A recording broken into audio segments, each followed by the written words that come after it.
I am super excited to talk about payroll and paying people in crypto. Believe it or not, I find it a very interesting subject, which I know you do too, though probably people won't initially realize why payroll is so interesting. So I'm really excited to talk about it with you. Amazing. Yeah, I'm really excited to get to chat with you as well. The reason that I think it's so interesting is because a lot of times like we talk about traditional finance and like crypto disrupting traditional finance, right? But what we don't talk about is like an emerging crypto economy of its own, right? Like maybe we don't even need to disrupt traditional finance. Maybe crypto has its own GDP. There's a lot of things that happen in it, whether it's, gaming or collectibles or, what have you. And then there's financial services for that, right? Just like there's financial services in traditional finance. And that can be kind of something that snowballs and gains momentum on its own. And core to that is paying people, right? An economy pays people. That's like one of the key things that happens. And so I'm really curious, like how that happens, how people are starting to pay people in crypto today. And it sounds like you're an expert on the matter. I started working in Ethereum specifically around 2016. And during that time, there was lots of discussion and excitement around institutional adoption. And what does that mean for crypto? And that's really going to be the thing that takes this industry to the next level. And in many ways, for the past couple of years, it's just been this trope where the institutions are coming, right? Particularly on the financial services side of crypto. They're Yeah, it's this huge narrative where like this is what's going to change everything, right? Yeah, And like I don't know if that's not all there is. right. I think that sometimes it's been said a lot by early adopters too and builders in the space to validate in some ways the technology that's being built, that this is not just a bunch of nerds on Twitter, like all, kind of building things for ourselves. And this idea that a bank would be interested in stablecoins or holding Bitcoin in a retirement account or what have you, is sort of validating emotionally, perhaps. But yeah, who's to say that it needs to be integrated in some ways, and I would actually say that, but it's not to say that that crypto in itself doesn't have its own sort of unique value propositions that don't need to exist in a Web 2 world. When we think about how does that economy work operationally and logistically, certainly paying people and figuring out how to like reward and incentivize people is one of the fundamental things of like public blockchains and also a wider crypto economy. But it's complicated. There's a lot of red tape around how to pay people and how to protect sort of retail investors, as I know with your work on dexes and all of that good stuff. So yeah, it's a nuanced conversation. Great. Well, I'm excited to learn all about it. As a first step, could you help me and the listeners understand what makes you such a credible expert and guide on this subject? Yes, sure. So, I'm an accountant by trade, worked in an accounting office for a couple of years out of college. I learned about Ethereum actually when I was going to business school at night for my MBA and thought that Ethereum was this amazing sort of open source accounting tool that could solve corporate greed on Wall Street and got very, very excited about it. Dropped out of business school to be able to go to DevCon, where I was completely out of my element, certainly. And yeah, I think that it was certainly this sort of transformative experience going to DevCon for myself to say this is a technology or an environment that I really want to spend time in, and I think that I have something to offer.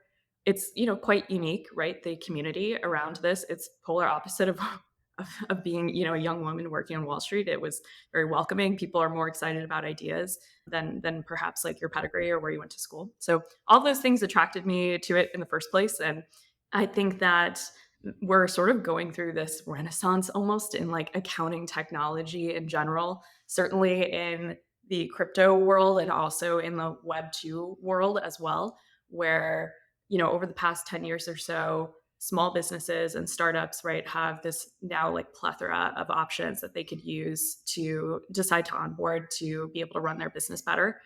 Professionally, I worked at a project out of Consensus first, doing sort of crypto accounting things. Got my feet wet there and sort of developed a little community of crypto accounting nerds to talk about like, how do you reconcile a transaction like this? How do we think about holding this kind of asset on the balance sheet? And certainly was and very much still is a sort of wild west of thinking through how do we take the gap accounting principles that we have and apply them to crypto assets in a way that makes sense and is also like authentic to reflect like the true health, like financial health of a company. Certainly, there's a lot of room to improve there on the policy side. But yes, so I've done a couple of things there. Worked on a company called Veriledger, which was a crypto accounting general ledger software, which was super fun to start up. And then from there, went to build out a crypto trading desk at a equities broker. And from there, ended up as VP of finance at a company called Serotonin, which is the largest Web3 marketing agency out there. They're fantastic. It was started up by Amanda Cassett, who used to be the chief marketing officer at Consensus. And disclosure, Shipyard Software is a client of Serotonin. They do great work. Fantastic. Yeah, that's amazing. At Serotonin, it's this sort of beautiful environment to be able to work in because there's a lot of ideation on like how do you think about running a Web3 business better. So we had a pretty global workforce. Serotonin still has a global workforce. And we had an interesting sort of revenue mix where we would get paid in cash, in stablecoins, in other tokens. And we had staff that we wanted to pay in kind as well, right? We had global contractors that wanted exposure to the US dollar. We, had staff in the United States who just wanted to get paid, have it direct deposited into their paycheck, and other sorts of like compensation things. We wanted to be able to distribute tokens to some of the staff. And so, as the person running the financial back office there, it was really a nightmare in some ways where Yeah, sounds like a nightmare. yeah. So anybody, right, that I think is operating a company in the Web3 world, so to speak, I think understands this, and also in the Web2 world too, where you are working with, a smattering of payroll providers to try to stay compliant. You have to do all this cash movement, and then your cash is locked up for 10 days while it goes through a long, complicated ACH processing situation. If you're paying people in crypto, it's like very manual, very error prone. And so we started prototyping, like, how can we do this better? And eventually, Franklin was sort of born out of that project. Okay. And so Franklin is essentially a crypto payroll provider. And so it sounds like what you've done is taken a bunch of those learnings and some of that infrastructure and providing it to other companies who have similar problems. Yeah, so we are a little bit interesting, I think, compared to some other payments tools out there in that we can facilitate crypto payroll. So you want to pay your staff in stable coins, you want to distribute tokens to them, we can help you with that. But we can also do all of the sort of normal kind of vanilla bread and butter cash processing, and we can mesh it together to do both. So for myself, as an example, I get paid in half cash and half stable coins. And that really works for me. And we can enable those kinds of payment types for other workers, other companies that want to pay their staff that way. And one of the things that I think has been missing in this environment, which kind of is a little bit of a take on how we open this conversation, is how do we have these Web3 primitives and be able to pay people natively while also understanding and operating in the context of a Web2 world. So in the United States, as an employer, right, you have to remit tax payments every pay period to local, state, federal authorities. There's not really rails to do that in crypto. And so that's sort of where we have tried to come in there to the market to be able to say, sure, pay people in crypto will help you sort of streamline all those back office processes and enable a Web2 experience in a Web3 context. Makes sense. I mean, it sounds like a nightmare, right? Like, Yeah. already everyone knows on their W-2, they have to pay FICA and FUTA and Medicare tax and income tax that's withheld. And then you have to apply at the end of the year if you deserve a rebate. And then, if that's remitted in various assets, it's like, okay, well, what's the value of them at the date that you receive payroll, right? And, is it the market? Like, where do you get it in the market? And then, like, what if it's some long tail token that's like associated with a project that you're actually a client on? Well, like, is there even a valuation for that? Maybe you need a 409A. Like, there's just a whole laundry list of things. And then if you think about, okay, well, internationally, because a lot of these teams are distributed internationally, you got to figure out all the various rules and regulations everywhere else, right? It's like a lot of crypto, it kind of like doesn't inherently have to adhere to laws because it can just process on chain. But like if you don't adhere to laws, like the people themselves still live in the real world. And so they face penalties. And so in practical terms, like of course you have to obey the laws. Yeah. And that creates a that's hard. Yeah. Right. And, a lot of the customers that we work with now are, they're venture funded founders, right? They are builders and they know that they have an obligation to their investors to say, we are doing everything above board. And it's too hard, honestly, operating in Web3 to be able to run a compliant business. And so that's frustrating to me. That's like what motivates me as somebody who focuses on a lot of this nitty gritty sort of tax compliance, accounting compliance. Like a lot of this stuff can be automated, and we as a community of builders should be enabling, builders should build, right? And so to the extent that we can sort of eliminate or ameliorate some of that complexity, like that's the goal. I'm really curious. Like if you think about your clients and the companies you've worked with and the employee base that you're paying out, Yeah. what do they like paying in? What do the companies like paying in? And what do employees tend to want to be paid out in? Like, Yeah. does everyone kind of sign up for like just cash, like in a bank account, or does like most people do what you do, where take half in USDC? And if it's half in USDC, why do you think? And then do people want to get paid in like Bitcoin and ETH? Like, I'm just curious what you see actually happening. Yeah, I think that there are a lot of like flashy things happening in this industry at the moment where we've seen things like the mayor of Miami, Mayor Suarez, say, I'm going to take my paycheck in Bitcoin. Or in my hometown of New York City, right? Eric Adams is saying, "Oh, I'll take it in Bitcoin too." And these are sort of just flashy political whatevers to try to make it seem like these jurisdictions are friendly to tech companies or friendly to crypto companies. So there's one element of that, and I think that there's some bluster around like Bitcoin in particular, where there is like this, I don't know if extreme is the right word, but sort of like party line sort of belief in Bitcoin in its original mission as a peer-to-peer payments technology. And so I think that there's a small but vocal group of, guys on Twitter that say that would say Bitcoin is the way to get paid. On the ground, what we see is something that is a little bit more moderate. So we work with a lot of employers based here in the United States, and there are a lot of rules around how people can get paid. And I think about this a lot in the context of having gone through the sort of 2017 ICO boom and bust, where lots of projects out there wanted to compensate their workers in their tokens, right? And those tokens were sort of analogous to equity, but they didn't really work like that. And there were some maybe sometimes like perverse incentive structures that existed then. If we were to rewind back in history, there's a bunch of case law precedent in the United States around essentially like coal miners that worked in Appalachia that lived in these coal miner towns and would get paid in coal miner company coupons. And that kind of closed economy did Huh. not allow for them to be able to leave. And so, I think it was in West Virginia was one of the first states to say, this is exploitative. And they created laws to say, like, if you're an employer in this jurisdiction, you have to pay in a USD equivalent currency. And so those laws still exist. So when an employer signs up for Franklin, we will take a look at their worker population and say, this state explicitly says no crypto to get paid in. They can only get paid in cash for their, W-2 wages. So there's one element of that, which is like a pretty specific use case for companies here in the US.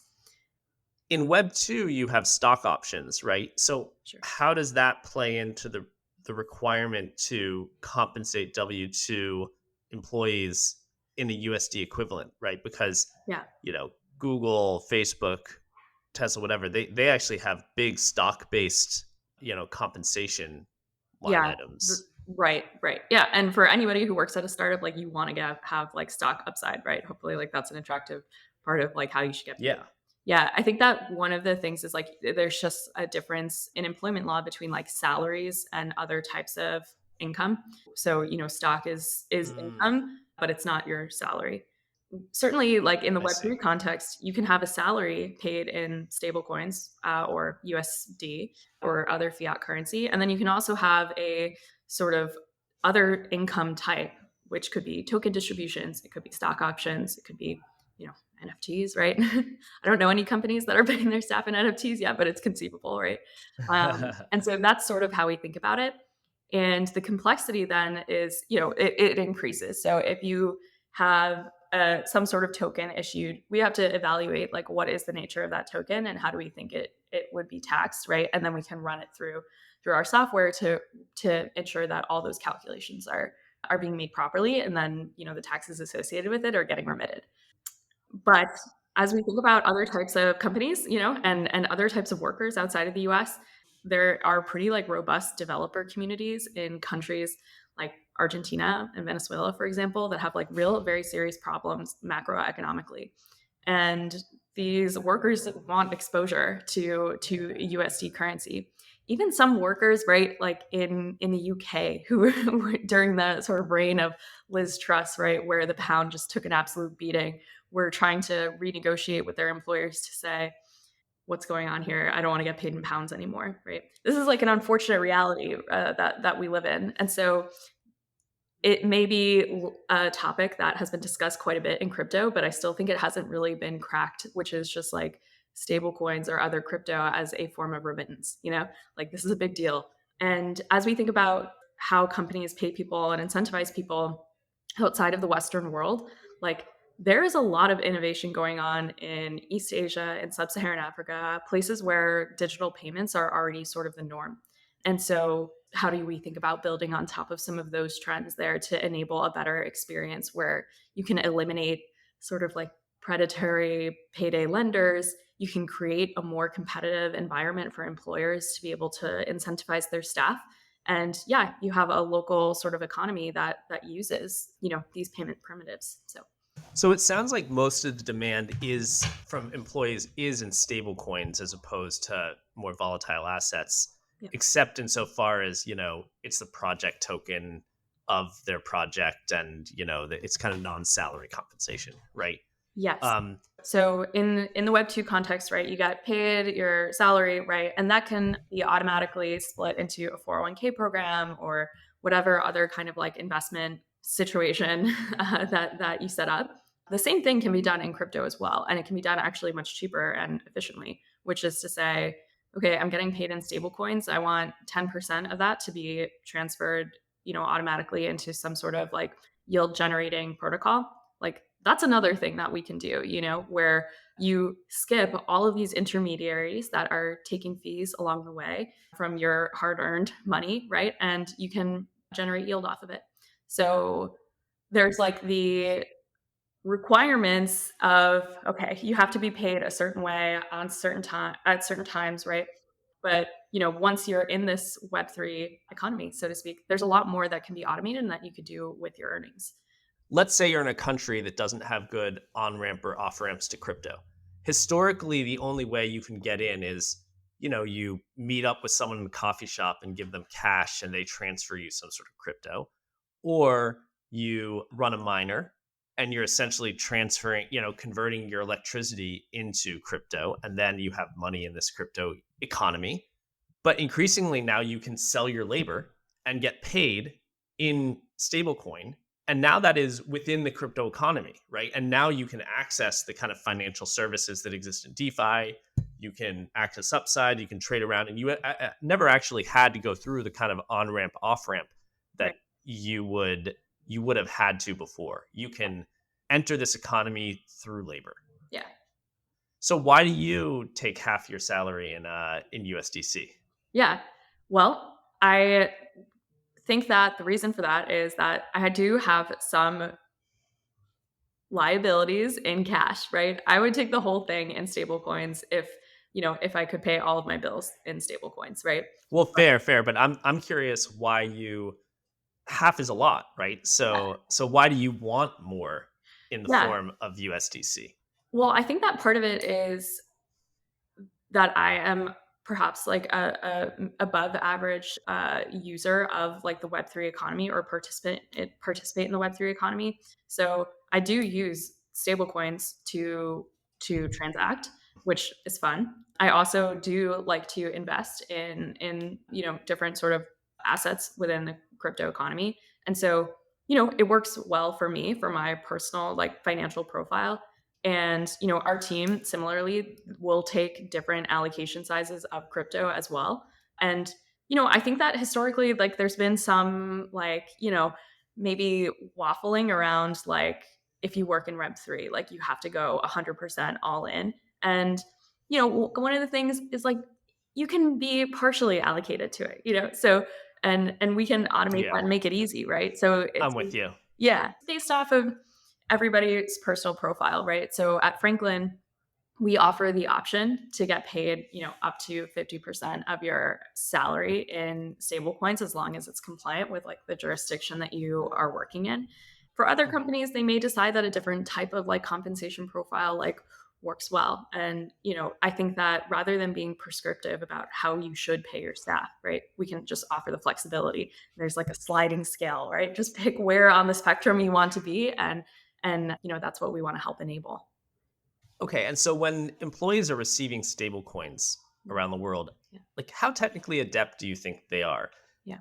Do you think they are self-custodying on a ledger, or do you think they're using something like Zengo, which is like an easy MPC wallet, and they really don't have to be very technically sophisticated in order to, use it, or are they just keeping it in a centralized exchange?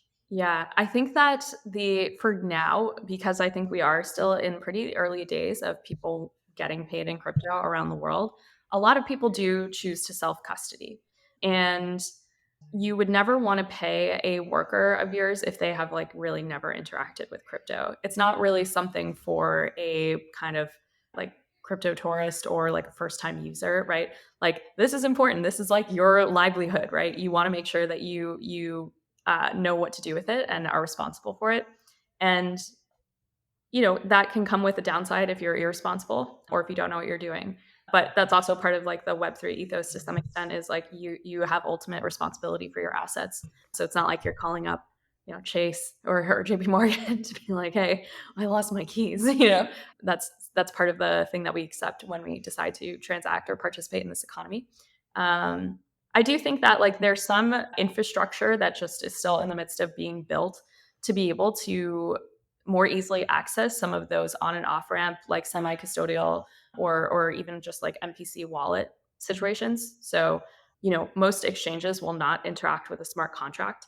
And there is progress being made there where some exchanges are, working on certain smart contract integrations. And, for us at Franklin, like we're a non-custodial payroll platform on the crypto side. So we're paying via smart contracts. And right now that ability to be able to off ramp onto an exchange is just not there, but we think it'll be there in the next 6 months or so. And that opens up a much wider audience.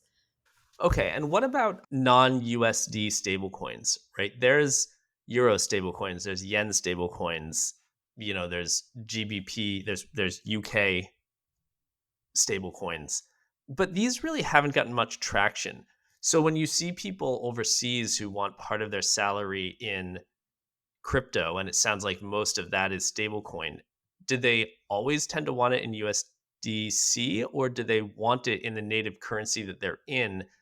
And if not, like why don't they want that? Yeah. Putting crypto aside, there's generally a desire for exposure to USD outside of the United States. As the world's reserve currency in lots of countries, right? USD is accepted alongside like other local currencies. So that's one thing, right? And stablecoins, whatever USD denominated stablecoin there is, they offer like quick, very cheap access to that kind of exposure. There was a company that I was working with where The company had made an offer to a worker. The salary was like denominated in USD, but they had to be employed locally. And so we went through this terrible sort of true up process where every quarter we were calculating the slippage in FX rate, and then we're topping up their salary in that like local currency to try and get them to the USD offer, right? That's like a mess to deal with, and it's super expensive. And so that's one thing. I also think that for these other sort of like fiat pegged fiat pegged stable coins, it is a little bit like earlier days. Like in the US, Circle is was one of the earliest crypto companies out there that was producing, was an issuer. Circle themselves have started to wade in, I guess, to other sorts of like fiat stable coins. So I think that part of it is just like US was like a little bit earlier there, or at least got a little bit more traction earlier. But I do think that fiat peg stablecoins will be a thing. Bank of England, I think, released a paper like last week talking about how they think about implementing CBDCs, or central bank digital currencies, and how that would affect sort of like the retail user of a digital, of like a country issued digital currency. So, we're sort of still in this like white papery phase to some extent. But overall, I do think that we'll see more adoption there. The thing that I wonder, I'm kind of curious, because I know that you have a background working with stablecoins as well, is, do we think that like these CBDCs will actually trickle down to the retail user, or will they just be used for like interbank settlement to like streamline the sort of process there and like the fee structure? What do you think? Yeah, personally, I think they're just going to be for interbank settlement purposes. Hmm. Like the Fed and central banks are really like a wholesaler, Hmm. right? Like they're not good at customer service to Right. individuals and like dealing with errors that individuals have or bugs or confusions about how money is working. Like they don't want that. They're not set up for that, right? Like, and no one wants the government dealing with that. If anyone's been to the DMV, Yeah. you kind of they're not the best at customer service. Right. Or imagine going to the Fed DMV to like ask about your paycheck, right? Like that would be an absolute nightmare. Oh my god, Yeah. terrible. An absolute nightmare. Yeah. So I think the CBDCs will be wholesale, and the banks will use them to settle more quickly between them, which is important because ACH even can take time, right? And then stable coins will be like the retail end where they kind of translate from wholesale to retail, and they actually interact with the customers, just like banks today largely serve the purpose of like, you know, the Fed is wholesale and the banks are the retail arm, and then they interact with customers, and that's how you get money out into the system. So I think it'll be somewhat similar. And I have a thought, but does that answer your question? Yeah, no, I think that that is like closely aligns with what I think too. Like CBDCs will be this thing that we don't really see, and that is sort of part of something that happens under the hood in our financial system. So I'm with you there.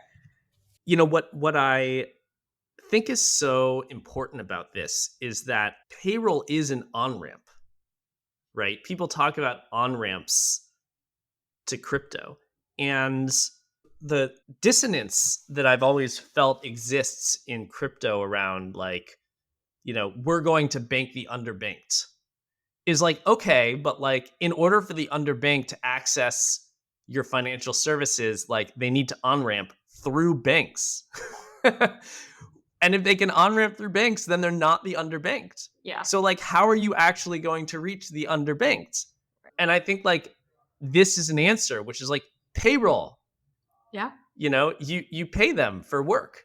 They Yep. have phones that like increasingly have phones. It's easier to get smartphones, than it is to get financial services in a lot of places, Yeah. right? And so like payroll is an on ramp. And to me, if I think about like, is crypto doing its job? It's like, are companies like yours paying an increasing number of employees, partially in crypto, stablecoins fine, but in crypto, so that like they are on ramped into this crypto economy. So I'm very excited to see that, and one day see a like payrolls report Yeah. on crypto payrolls, Ooh. um, as a way to proxy like how crypto GDP is growing. Yeah. Yeah. I think Yeah. that that Are you gonna publish that? That would be a great PR move. You should do that. yeah, well, Yeah, I think that there are a lot of sort of emerging trends in how Web3 companies in particular think about compensating their workforce. And so, maybe we have some unique insights to be able to offer about, how we see those trends coming out. To me, is like the most simple and also biggest unlock to increasing Web3 adoption as well, like just generally beyond our sort of already industry participants, where we do see demand for especially younger workers, like younger millennials, Gen Z, like, they want exposure to these assets. There's no good way for them to get it via like, their jobs. And like, it's an easy thing to unlock, right? And it just is bizarrely early. What other I don't know, interesting trends or nuggets do you see since you're into the weeds on how people are getting paid in crypto? Anything you want to share with us that you think is amusing, entertaining, or thought provoking? Well, I think that, it's a little bit less on the payment side, and it's actually about how companies decide to construct their teams. So, with COVID happening, the world changed very quickly. And this advent of remote work is, it became the norm as opposed to like a cool thing that some tech companies would offer. And it's offered a lot of opportunity. So, who's to say if I'm starting up a company or I'm prototyping an idea or I want to scale my company, that you have to do it the same way that it has usually been done, where you either find people in your city to do it, or you set up a satellite office, or you outsource it to a third party contractor in a totally different jurisdiction. Like, eh, now you can have companies that are extremely diverse, um, all collaborating together as sort of like one unit. And I also think that this notion of workers being tied to one company, like they have been for, historically, is starting to change as well, where you have a little bit more optionality in how you choose to work and also who you choose to work for. So I think that that's something that we definitely see with some of the companies that we work with is like, you know, not everybody's going to be setting up in Silicon Valley anymore, right? Or even New York, or right. These are much more sort of diverse teams, and hopefully, I think that we'll see, right, at least in the tech industry, like perhaps like more interesting products being developed because we have a much more sort of diversity of people building them.